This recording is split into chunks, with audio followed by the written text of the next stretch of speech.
تو خلاصہ کلام یہ کہ یہ ان کے وار شیطان کا جو ہوتا ہے نا بڑا رک کر کرتا ہے اور سوچ سمجھ کے کرتا ہے. اس میں اس کی چالوں میں ایک یہ بھی ہوتا ہے کہ جیسے یہ ینگ بچے ہیں نا بالکل یہ جب آتے ہیں دین کی طرف مائل ہوتے ہیں تو شروع میں پیچھے ہٹ جائے گا. یہ نمازیں بھی پڑھ رہے ہیں سب کچھ کر رہے ہیں تو یہ مطمئن ہو جائیں گے کہ ہم وقت کے حسن بصری ہیں, خواجہ حسن بصری. اب تو کچھ بھی نہیں ہو سکتا, شیطان تو بہت دور بھاگ گیا. وہ کہتا ہے بیٹا تم ذرا چلو تو صحیح آگے.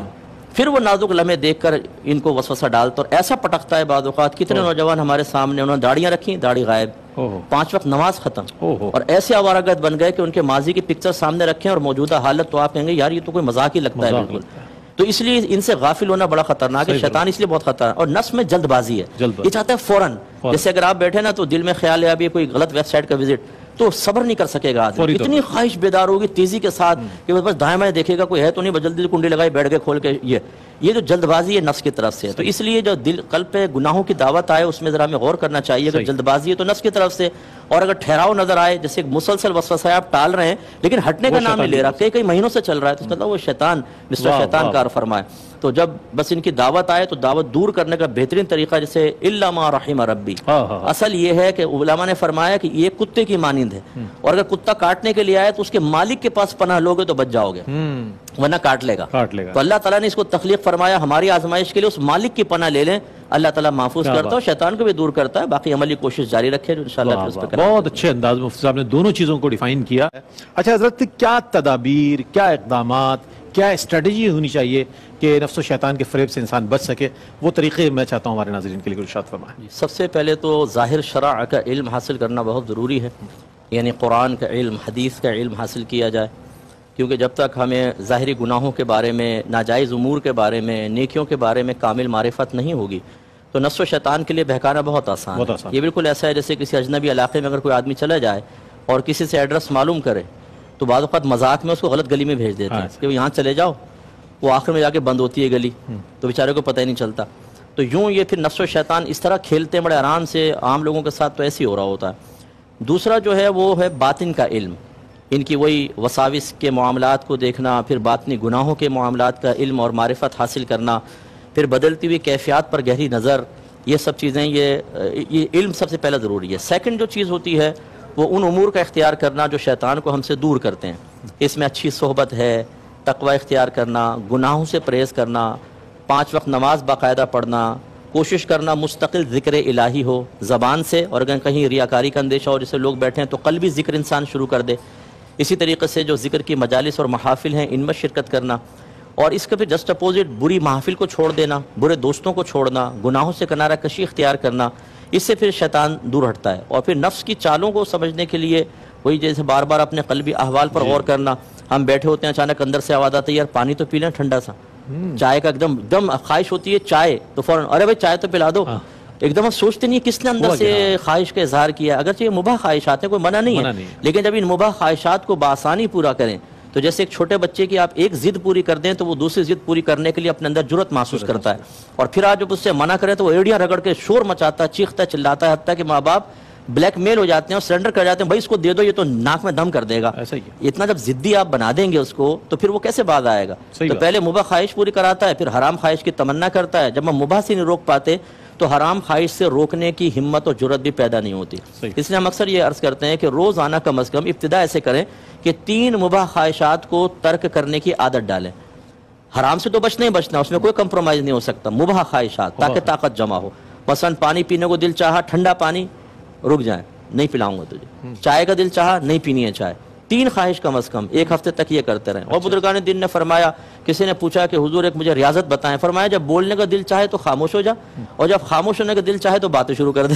تو اگر جسٹ اپوزٹ جائے نا, گرم پانی ٹھنڈا پانی کو پینے کو دل چاہ رہا ہے, نفس نے کہا گرم پلا دیں, گرم چائے تو ٹھنڈی چائے, میٹھا کھانے کو دل چاہ رہا ہے تو نمکین کو دل چاہ رہا ہے تو میٹھے کی طرف. تو یہ تو الٹا اس کے پر وار ہوگا. یہ 3 خواہشات کم از کم اس میں کوئی کمپرومائز نہ کریں. ہاں اگر فرض کریں چوتھی 5ویں آ گئی تو اس میں فیس لیں اس سے. اچھا چلو میں خواہش پوری کر دیتا ہوں, 3 پہ تو روک لیا تجھے, چوتھی کے اندر فیس وہی کہ 10 دفعہ درود شریف کیا بات، 100 دفعہ درود شریف پہلے یہ کر، پھر اس کے بعد میں کرتا ہوں. سبحان اللہ. اچھا فوراً کہے گا تو پہلے کر لے، پھر انشاءاللہ میں کر لوں گا. یا کہے گا ابھی تو سارا کر لے، رات کو کر لیں گے ایک ساتھ. کبھی اس کے بہکائے میں نہ آئے. جہاں آپ نے اس کی بات مان لی دوبارہ تو پھر مانتا نہیں ہے، پھر وہی ٹھینگا دکھاتا ہے. وہی پولیٹیشنز کی طرح ووٹ لیتے ہوئے گھر پہ آئیں گے اور ووٹ مل گئے تو بولتے پھر قابو میں نہیں آئیں گے. تو خلاصہ کلام یہ ہے کہ اس طریقے سے آدمی کرے تو انشاءاللہ ایک نور پیدا ہوتا ہے. اور یہ جو آخری بات میں عرض کرتا ہوں، نفس کو جو مارنے کا کہا جاتا ہے نا، مارنے کا مطلب گلا گھونٹنا نہیں ہے. اس طرح اس کو مغلوب کر لینا کہ آپ کہیں کہ یہ کرنا ہے تو یہ کرنا ہے، یہ نہیں کرنا تو مزاحمت ختم کر دے، نہیں کرنا. جب یہ ہو تو یہ نفس کا خو ہے کہ مار لیا، مغلوب کر لیا. تو نفس کو مغلوب کرنا ہے، مارنا نہیں ہے. جب ایک گھوڑا ہو، اگر وہ سرکشی کر رہا ہے، نہیں قابو میں آ رہا، تو اس کو بھوکا پیاسا رکھیں، بھاری بوجھ لاد دیں. کبھی آپ نے دیکھا ہوگا بعض اوقات ایک گھوڑے کو پیچھے باندھا ہوتا ہے تانگے کے، یا گدھا پیچھے بندھا ہوتا ہے. وہ کیوں؟ اس کو انسان بنا رہے ہوتے ہیں کہ تیرا بھائی بھی دیکھ کتنا مطیع و فرما بردار ہے، تو بھی سیکھ لے. تو وہ دیکھ دیکھ کے سیکھ لیتا ہے. اچھا جب وہ سیکھ لیا گھوڑے نے، وہ مطیع و فرما بردار ہو گیا، پھر اس کو بھوکا رکھیں، پھر بھاری بوجھ ڈال دیں؟ نہیں.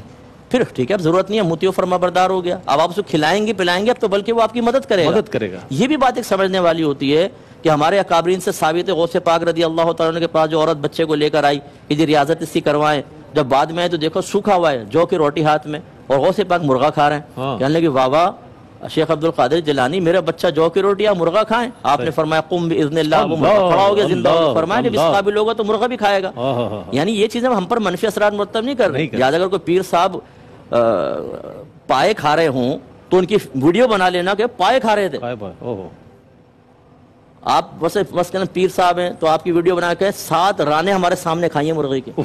بھائی وہ انسان ہے، کوئی وہ پتھر تو نہیں ہے کہ نہیں کھائے گا. تو وہ نوٹ کرتے ہیں پھر یہ، اور پھر کہتے ہیں ان میں تو بزرگی ہو ہی نہیں سکتی. میں نے خود دیکھا 4 قسم کے کھانے لیے تھے اور 2 قسم کے میٹھے لیے تھے.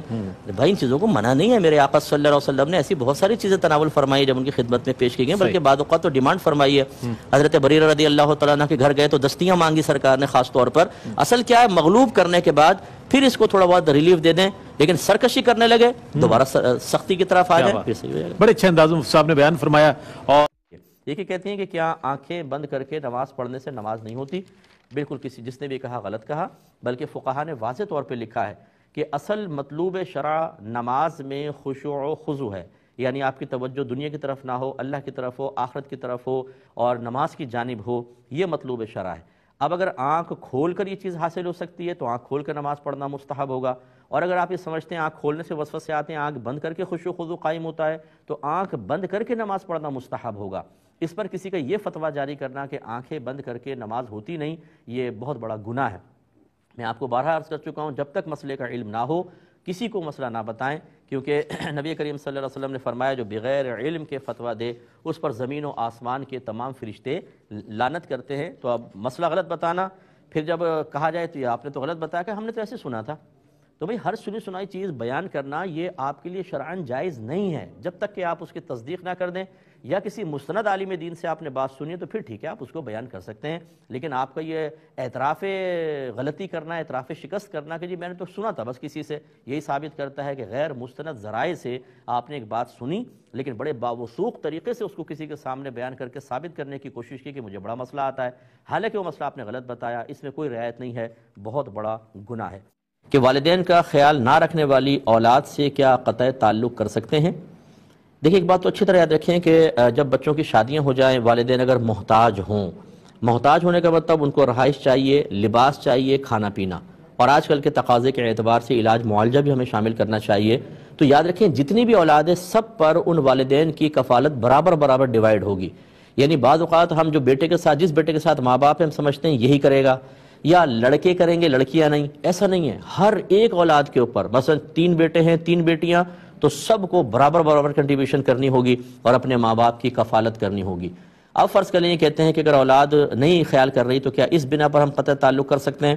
تو دیکھیں قطع تعلق تو نہیں کر سکتے، لیکن اگر اولاد ایسی ہے کہ والدین کا خیال نہیں کرے اور آپ یہ سمجھتے ہیں کہ ہمارے تھوڑے بہت اظہار ناراضگی سے یہ اپنے ماں باپ کے خیال کرنے کی طرف آ جائیں گے، اور اگر ہم اس طرح نہ کریں تو یہ بے پرواہ رہیں گے اور اپنے والدین کا خیال نہ کرنے کی بنا پر آخرت میں قابل گرفت ہو کر ندامت، شرمندگی، رسوائی اور ذلت کا سامنا کریں گے. تو چلیں ہم ان کو ذلت سے بچا لیں، تو یہ ایک حکمت ہوگی. اب اس طرح تھوڑا بہت اظہار ناراضگی کرنے میں کوئی حرج نہیں ہے، لیکن مکمل قطع تعلق کر لینا یہ اس کی اجازت نہیں ہوگی. کوشش کریں ان بچوں کو سمجھائیں کہ کتنا کھا لو گے اور کب تک کھا لو گے.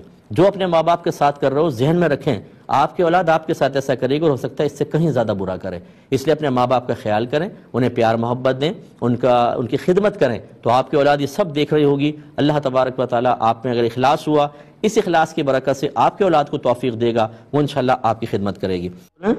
کیا والدین اپنی اولادوں کو اور اولادیں اپنے والدین کو ایک دوسرے کے حقوق معاف کر سکتے ہیں؟ اور یہ کہتے ہیں کہ کیا والدین اولاد کو اور اولاد اپنے والدین کو اپنے حقوق معاف کر سکتے ہیں؟